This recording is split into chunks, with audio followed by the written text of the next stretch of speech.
Florencio, muy agradecidos por que nos hayas atendido. Sos un argentino que viajó a Estados Unidos y hizo su carrera ahí. ¿Nos podrías brevemente comentar tu formación y más o menos las áreas en que te has aplicado? Sí, bueno, muchas gracias por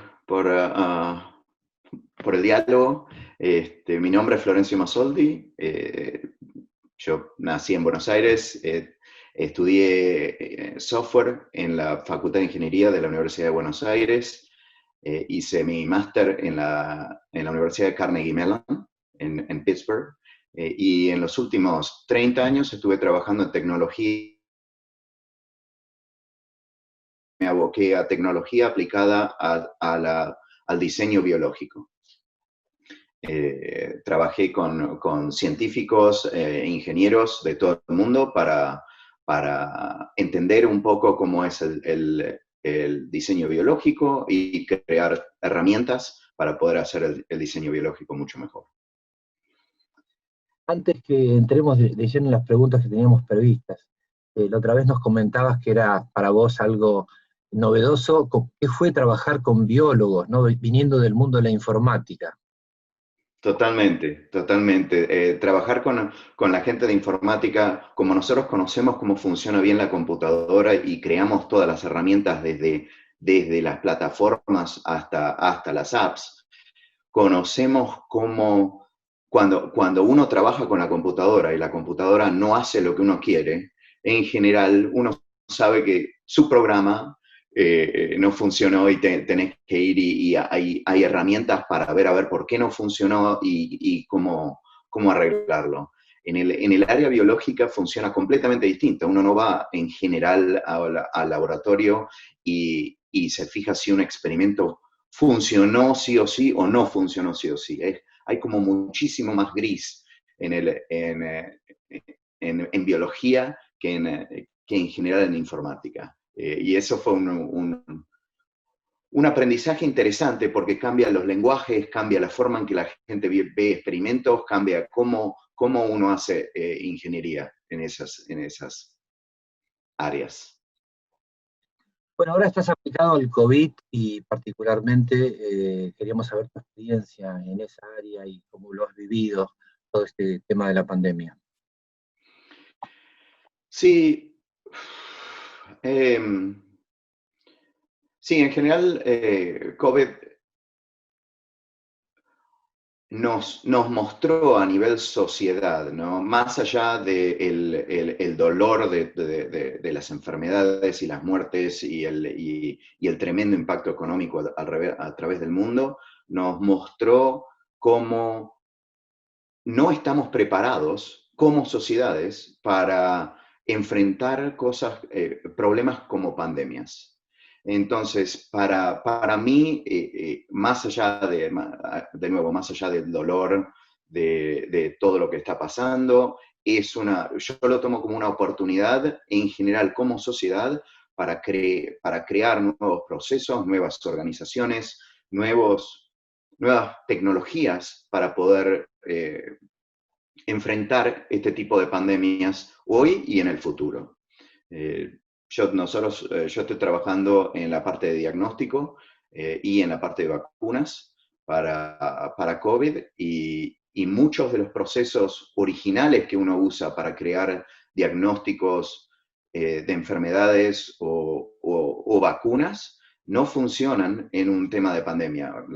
Lo más obvio es que en general una vacuna tarda 10 años en crearse. Y en un tema de pandemia, obviamente, en una situación de pandemia, uno no puede esperar que haya 10 años para nada, digamos, y hay que crear nuevos sistemas que permitan, no sistemas informáticos, sino sistemas de personas, tecnologías, software, todo, que permita acelerar ese proceso mientras que igual, sin perjudicar el área de que las vacunas sean,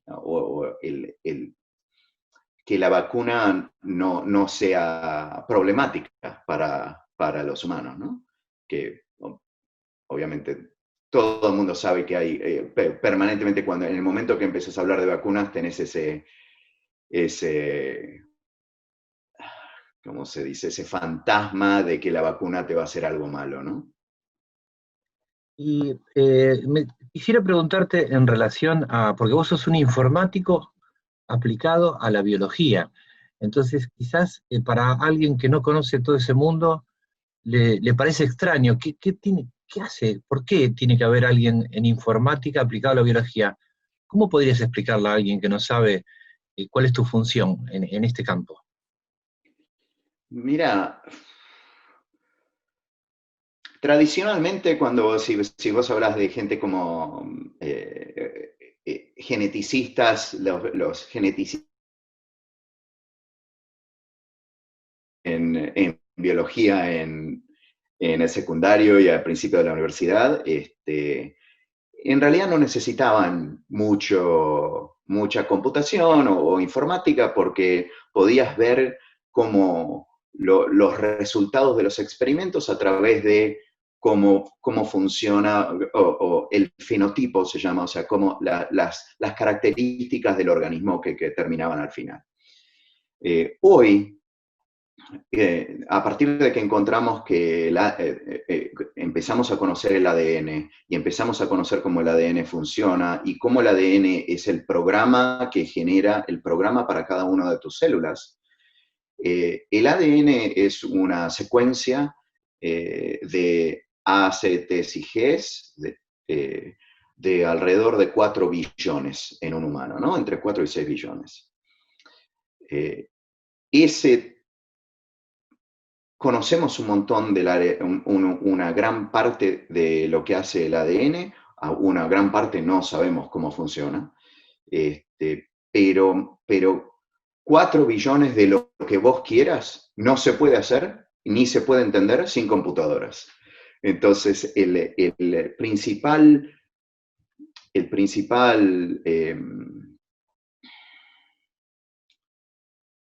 valor acá es poder conocimiento y dar a los geneticistas mucha más información sobre la información genética que tienen, más allá de la información fenotípica que tienen, que pueden ver cómo está funcionando un organismo. Buenísimo. Y en cuanto a las nuevas tecnologías, aparentemente hay unos nanobots que nos permitirían combatir el cáncer. ¿Nos podrías explicar más o menos cuál ha sido tu experiencia en ese campo y cómo ves el futuro más o menos en los próximos años? ¿Cómo no? Sí, hace unos años, unos investigadores en el Wyss Institute en la Universidad de Harvard crearon un nanorobot hecho de ADN, o sea, es una partícula hecha de ADN que puede ir a través, la idea es que está cerrada, va a través del cuerpo y una vez que está al lado o próxima a células cancerígenas, se abre y la perla, en vez de ser una perla, es una instrucción a la célula para que se autodestruya. Entonces la idea es que tenés los nanorobots que están dando vueltas por tu cuerpo y cuando encuentran células cancerígenas se abren y matan a la célula. A la célula. Esto está muy, muy bueno porque es un sistema de targeteo muy específico a células cancerígenas. No haría ningún efecto, como en general algunas de las otras técnicas que tenemos ahora para combatir el cáncer, al resto de las células del cuerpo, y eso obviamente es muy, muy atractivo. Respecto a este nanorobot se partícula hecha con ADN, se creó con una técnica que se llama ADN origami, y están permanentemente haciendo evoluciones. Funcionó muy bien en el laboratorio, el nanorobot, pero una vez que lo pusieron en el cuerpo, se dieron cuenta que no en un cuerpo de humano, porque obviamente no, pero cuando lo intentaron en mamíferos, se dieron cuenta que no iba a funcionar porque el cuerpo, los mamíferos en general, el sistema inmunológico está muy bien evolucionado para destruir ADN extraño. Es decir, no deja que el nanorobot esté dando vueltas por el cuerpo. Así que están viendo a ver cómo cambiar y evolucionar a nanorobot para que pueda estar adentro del cuerpo y no ser eliminado inmediatamente. Con respecto al futuro, tenemos este tipo de... están tratando de avanzar para poder tener nuevos tipos de terapias, si querés, o nuevas tecnologías para las drogas que no sean específicamente químicas. Fantástico. Queríamos preguntarte el concepto de imprimir un microorganismo, ¿no? Que me comentabas la otra vez, ¿no? Como que de algún modo imprimís el código genético. ¿Cómo se podría explicar esto? Si vos querés que un microorganismo número uno es un organismo unicelular, es un organismo que solamente tiene una célula. Hay tipos de hongos que son así, hay bacterias obviamente que son así. Cuando uno quiere que un organismo ser un organismo que se ponga amarillo cuando detecta que hay polución en el ambiente, claramente muy, muy bueno para la sustentabilidad, ¿no? Lo que tenés que hacer es poder hacer que el organismo tenga un código genético, que como dije antes es el programa que hace que el organismo funcione, tenga el código genético adentro de la célula. Entonces, los científicos pueden diseñar qué código genético permitiría hacer sensing en el entorno, ver cuando hay polución y a partir de ahí producir proteínas amarillas. Ese código genético termina siendo una secuencia de A, C, T y Gs. Esa secuencia de A, C, T y Gs la podemos sintetizar o imprimir. Imprimir es la forma fácil de entender, ¿no? Pero en general la forma más técnica, el término más técnico para hablar de eso es sintetizar. Entonces uno sintetiza el ADN, que quiere decir, se ponen todas esas A, C, T y G, el código adecuado uno al lado del otro, y con ese código genético se puede después transformar un organismo, es decir, el código genético se puede insertar adentro del organismo y el organismo empieza a correr, en términos informáticos, ¿no? Correr ese código genético. Entonces, imprimir el código genético es sintetizarlo y después modificar al organismo con ese código genético es básicamente transformarlo con esa información que uno imprimió. Bueno, un panorama súper alentador en cuanto a las posibilidades, ¿no? Sabemos que está prohibido la experimentación en humanos, pero también sabemos que hay algunos ejemplos de casos que ya se han hecho en algunos países. ¿Estás enterado más o menos cómo está la situación en ese campo? Sí, en general hay muchas instituciones científicas que trabajan de la ingeniería biológica. Y está muy claro en todas esas instituciones, por lo menos que yo tengo, que yo conozco, en donde está claro que bajo ningún concepto hay que hacer ningún tipo de experimentación en humanos sobre genética todavía. Eso más allá de los problemas genéticos que tengamos a largo plazo, a corto plazo el problema técnico más grande es que no entendemos bien exactamente cómo funciona. Entonces cualquier cosa que puedas hacer es muy, muy peligrosa. Sin embargo, en China, por ejemplo, conozco que hay algunos proyectos en donde ya están tratando de usar CRISPR para modificar embrios humanos y están haciendo ese tipo de experimentación. No son, la verdad no sé si son avalados o no por el gobierno chino, pero sé que eso está pasando. Hay una técnica que se llama 4D printing. ¿Nos podrías más o menos explicar de qué se trata? ¿Cómo no? Sí, 4D printing es interesante. No es algo biológico. 4D printing es básicamente 3D printing con materiales inteligentes. ¿Qué quiere decir esto? 3D printing es poder imprimir objetos en 3D con cualquier material, con plásticos, con metales, con lo que sea. Es una técnica que está muy en uso ya en industrias, hay consumidores que están a full con esto. 4D printing quiere decir hacer exactamente eso mismo, pero en vez de imprimir con plástico común, imprimir o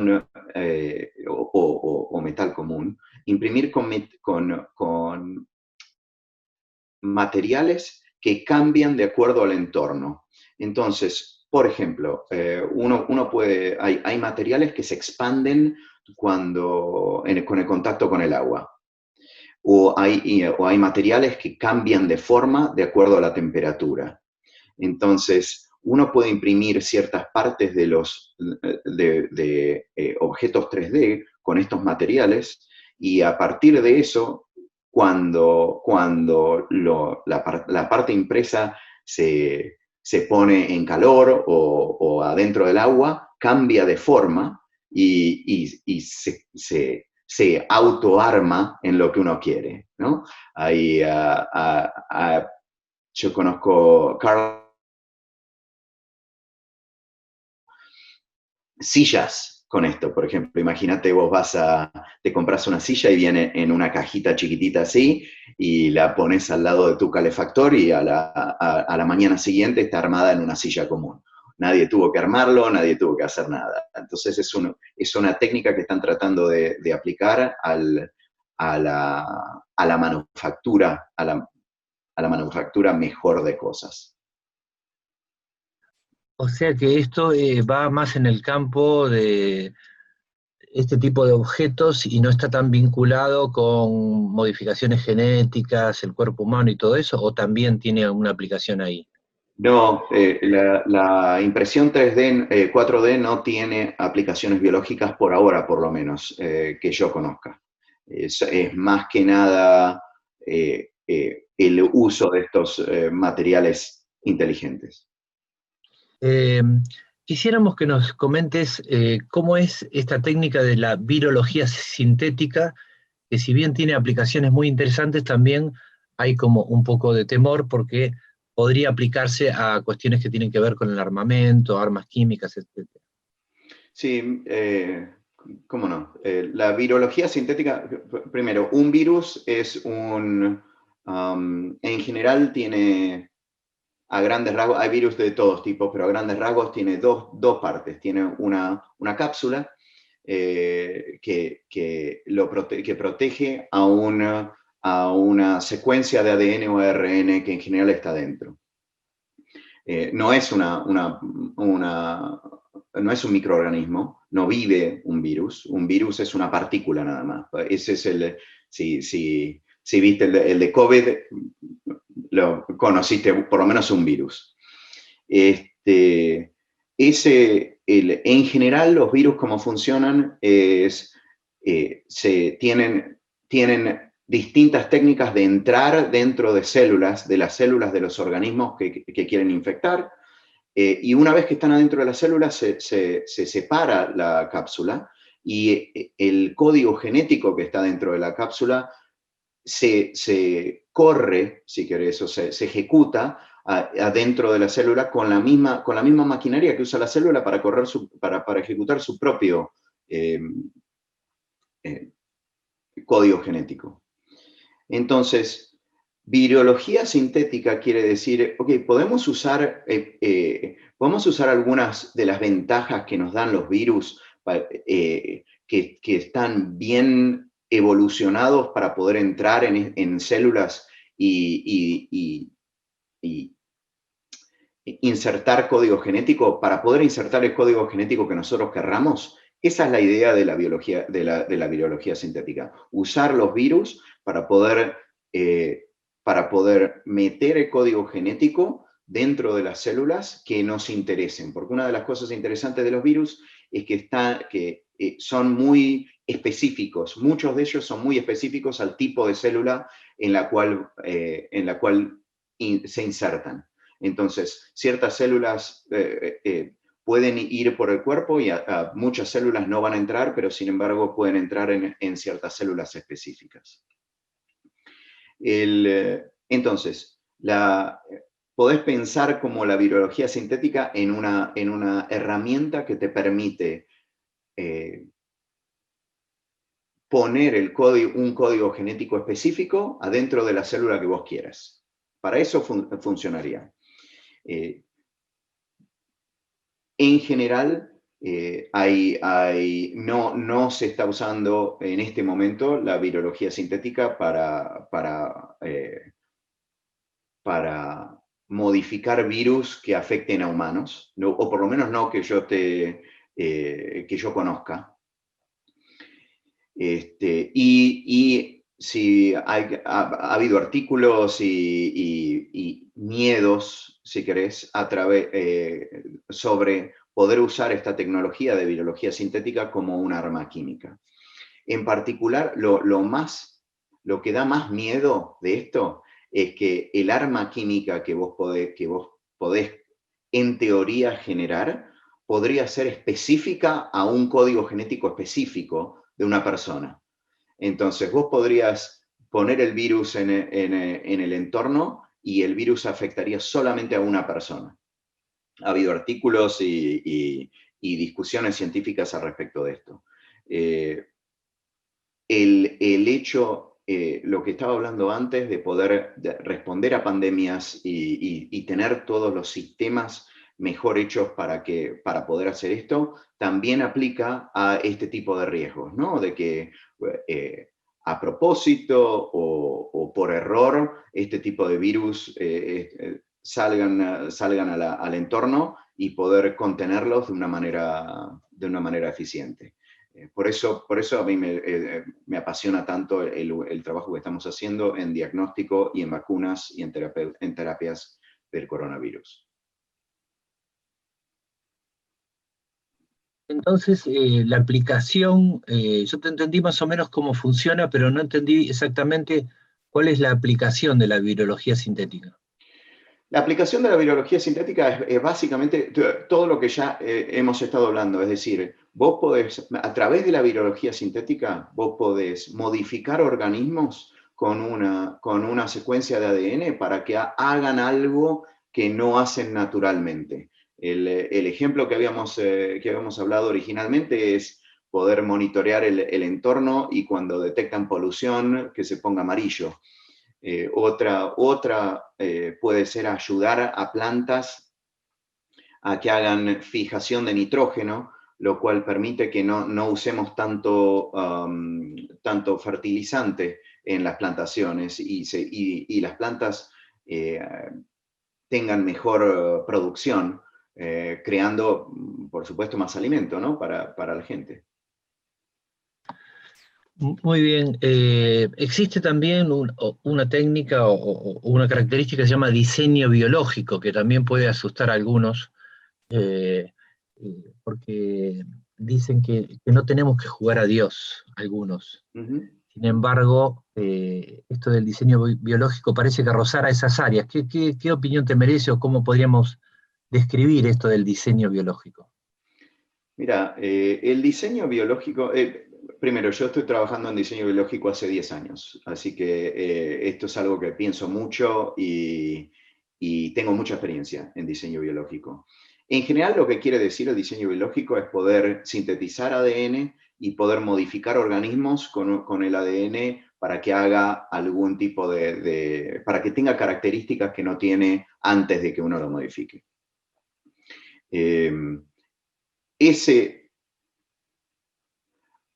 Algunos organismos microbiológicos, algunos microorganismos, nosotros conocemos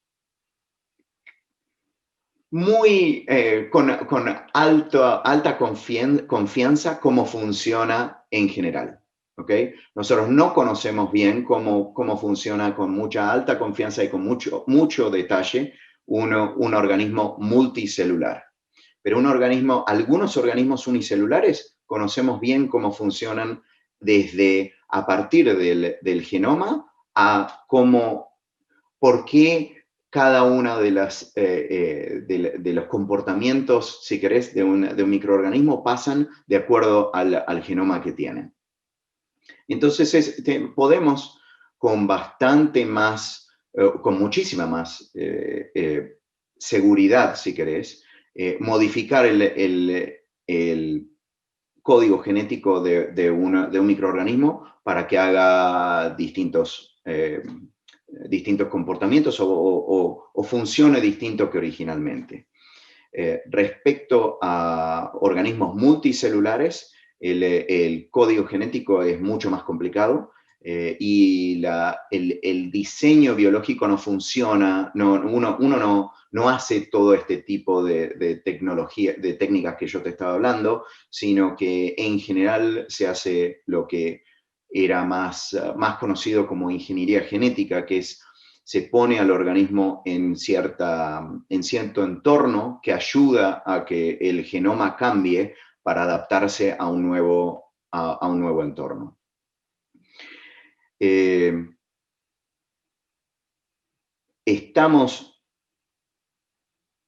La gente con la que yo trabajo está permanentemente pensando en la ética de lo que estamos haciendo.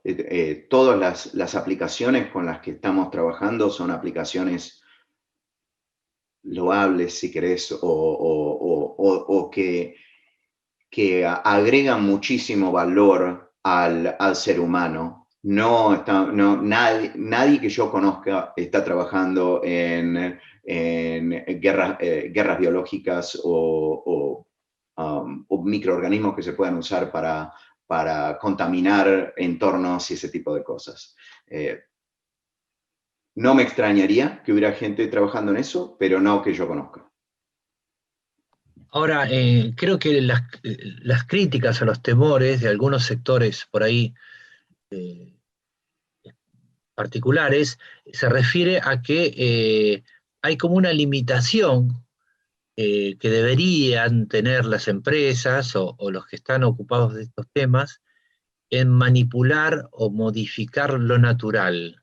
No es nuestro punto de vista de los que trabajamos en escenarios futuros, ¿no? Pero queríamos saber si eso a veces está en las conversaciones o en algún tipo de limitación que ustedes tienen, o eso fluye bastante bien, ¿no? Sabiendo que, por supuesto, ustedes no están en una dirección, por supuesto, destructiva, sino que tiene que ver con mejorar al ser humano. Sí. Pero aún así, aún tratando de mejorar al ser humano, hay gente que se opone a eso Sí. y pone sus límites. ¿Han tenido dificultades, conversaciones? ¿Cómo se ha manejado este tema del diseño biológico? Sí, es un tema que está permanentemente ¿no? anti-GMO. Nosotros lo que hacemos son GMO, claramente, y hay una gran corriente anti-GMO que viene de distintas áreas, ¿no? De un área naturista, de un área religiosa. La forma, por lo menos que yo lo veo, es, nosotros venimos haciendo ingeniería genética desde siempre. Tenemos perros hoy, hay razas de perros. Los perros no son un animal natural, no existe. El perro nunca hubo perros, había lobos. Y los domesticamos en distintas razas a través de las generaciones para hacer distintas cosas que nos gustan que los perros hacen, que nos ayuden a cazar, que nos protejan la casa, que sean buenos con los chicos, ese tipo de cosas. Entonces, desde modificar lo natural, o sea, ¿qué quiere decir modificar lo natural? No, es como que no tiene sentido, ya venimos modificando, nosotros lo que hacemos es modificar lo natural, en general como raza humana. Entonces, para mí ese argumento es bastante débil, si querés, porque ya lo venimos haciendo de antes y ahora lo que estamos haciendo es entendemos más cómo funciona la biología y lo podemos hacer en una forma más rápida, es todo lo que pasa. Ahora, vos podés decir, ok, pero espera un segundo. La modificación que vos podés hacer a través de la genética es mucho más sustancial que una modificación que vos podés hacer empujando evolucionalmente a los organismos, que es como se crearon los perros. ¿No? ¿Cómo se crearon los perros? Había un montón de perros, una mamá tenía un montón de perros. Nos gustaba uno que era el más bueno con los chicos, entonces agarramos ese y lo hicimos tener hijos con otro que era también bueno con chicos, ¿no? Y así sucesivamente hasta que tuvimos una raza que era muy buena con los chicos todos. Y así es como hicimos ingeniería genética y generamos perros. Eh, eh, en general, el hecho de que ahora podemos modificar el genoma de organismos, implica que tenemos que ser mucho más cuidadosos cuando lo hacemos y sí, somos mucho más cuidadosos cuando aplicamos este tipo de técnicas. Ese es es como mucho más poderoso, mucho más rápido, pero al fin y al cabo es exactamente lo mismo que ya veníamos haciendo. Muy bien, Florencio, muy clara la explicación. Y siguiendo este tren de razonamiento en relación a la posibilidad de modificar el código genético, inclusive sé que hay investigaciones para de algún modo modificar o intervenir el tema de los telómeros, que son aquellos que están vinculados al envejecimiento de la célula, y todas estas cosas que venimos conversando. Aparentemente el hombre podría no solamente vivir 10 años más como una prolongación de la calidad de vida, sino que se podría extender 100 o 200 años más, a partir de todo el tema del diseño biológico. ¿Cómo ves todo esto? Sí, hay varios grupos científicos trabajando en envejecimiento en general y en mejorar el envejecimiento.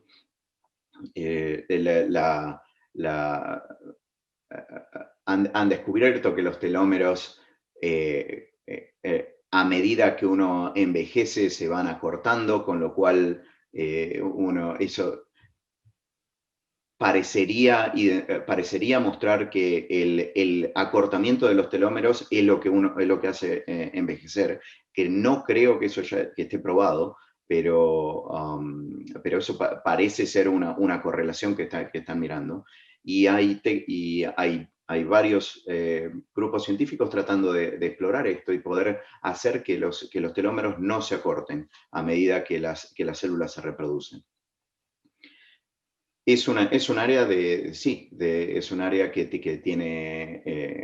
tiene mucha promesa para el humano, ¿no? Poder vivir tanto más. No está claro específicamente qué es lo que haría todavía, pero en general a mí me parece que desde como 1950 estamos cada vez mejor con la expectativa de vida y con cómo llegamos a la tercera edad, ¿no? Así que desde mi perspectiva, ya sea por los telómeros, alargar los telómeros o lo que sea, como es tan, va a continuar la investigación en envejecimiento y vamos a tener distintas técnicas en donde se va a continuar subiendo la expectativa de vida y la forma en que llegamos a la tercera edad y poder ser jóvenes, ¿no? Con 130 años. Al mismo tiempo, también se tienen que solucionar problemas como el cáncer, como las enfermedades autoinmunes que están cada vez son más y más prevalentes, para poder que ese envejecimiento también lo podamos complementar con los predadores que tenemos, ¿no? en la naturaleza. Eh, Quería preguntarte cómo fue tu inmersión en el mundo de la biología, en el sentido de que, claro, en la medida que te fuiste metiendo, supongo en algún momento para vos empezó a ser simplemente aprender biología como el conocimiento mínimo como para poder hacer tus programas y mantener tu trabajo en funciones, o te interesaste particularmente, así personalmente, y estudiaste más para entender lo que estabas haciendo. No, pero yo soy un ingeniero de alma, no, a mí me gusta saber cómo funcionan las cosas. Cuando me empecé a meter en la biología, empecé a ver que lo que entendíamos y lo que no entendíamos de cómo funciona cómo funcionan las células, y no está en mí entender solamente lo que necesito para hacer el programa. Me empecé a meter, a leer papers, a hablar con los científicos que estaban trabajando conmigo, y me han dado como cátedras de biología, y no, me metí mucho a aprender cómo funciona el diseño biológico y cómo funciona la biología en general para poder ejecutar el diseño biológico. Y cuáles son las limitaciones, ¿no? Hay muchísimas limitaciones de cosas que no sabemos todavía cómo funcionan. Bueno, por último, queríamos que nos contaras un poco qué es lo que más te apasiona de toda tu tarea, de toda tu actividad y cómo ves la perspectiva en adelante para tu trabajo.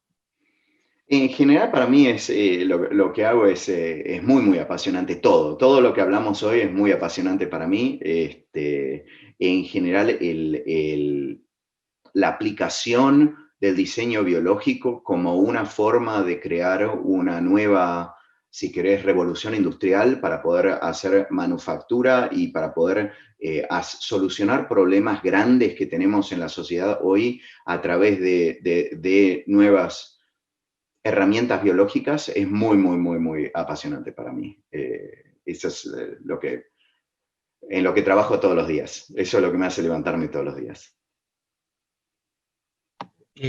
¿Podrías comentar si en general está más o menos pareja el desarrollo del diseño biológico, por ejemplo, en Estados Unidos, Europa, China, Latinoamérica? ¿Cómo está más o menos los desarrollos así comparativamente entre los países?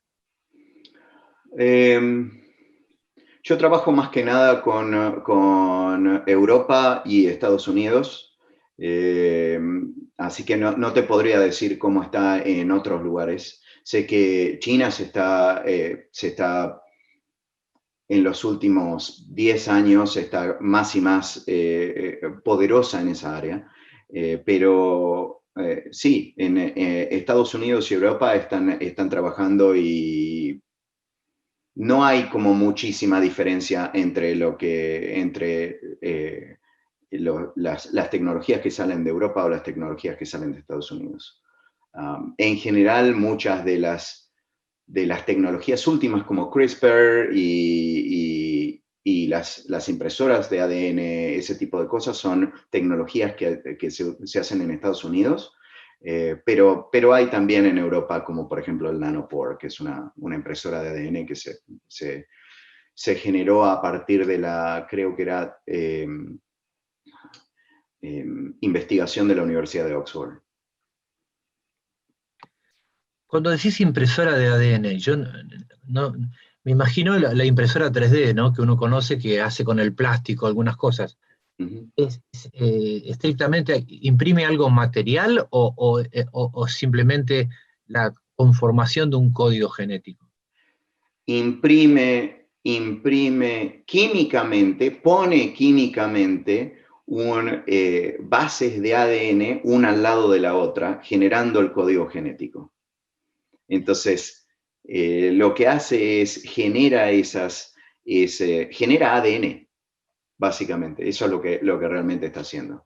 Y lo genera si querés visualizarlo, al final terminás con algo que parece agua, no algo que parece una mesa.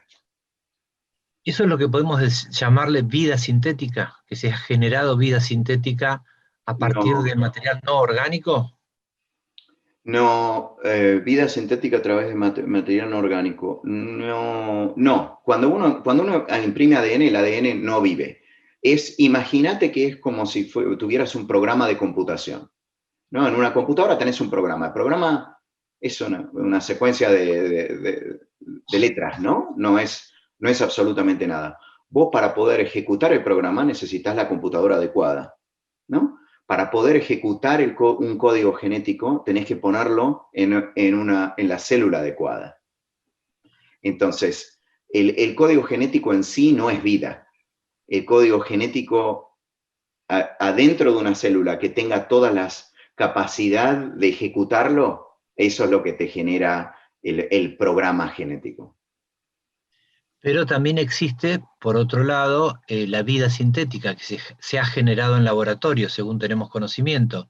Sí, sí, también se ha generado, que básicamente lo que han hecho es, han encontrado organismos que tengan código genético muy sencillo, han eliminado los genes sistemáticamente hasta que lograron encontrar un código genético que es muy, muy corto y permite la vida, y lograron imprimir ese código genético, ¿no? Que permite eso, y